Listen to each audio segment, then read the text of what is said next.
Pepsi a failli donner un avion de chasse à un étudiant. Oui. En 1996, Pepsi lance une campagne de fidélité où les clients peuvent échanger des points contre des cadeaux. C'est simple. Plus t'achètes de Pepsi, plus tu gagnes des points que tu peux échanger contre des récompenses. Par exemple, pour 175 points, t'as une paire de lunettes de soleil. Pour 1400 points, un blouson en cuir Pepsi. Pour un avion de chasse pour 7 millions de points.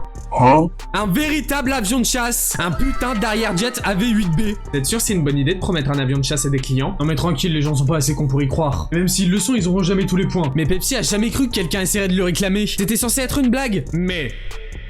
John Leonard, un étudiant de 21 ans, lui, a pris l'offre au sérieux. Il se rend compte que Pepsi vend aussi des points directement à 10 cents l'unité. Avec un calcul simple, il se rend compte qu'au lieu de dépenser des millions en soda, il peut simplement acheter 7 millions de points pour 700 000 $ et récupérer son avion. Il trouve des investisseurs, réunit les 700 000 $ et envoie un mail à Pepsi avec un chèque pour réclamer son avion. Oh, on a encore des demandes de récompense. De quoi cette fois? Les lunettes de soleil, la veste, l'avion de chasse? Quoi? Bon, évidemment, Pepsi refuse immédiatement en expliquant que l'offre était pas sérieuse. Mais Léonard, il lâche pas l'affaire, il le veut son avion de chasse, et ça se comprend. Le mec a lâché 700 000 $.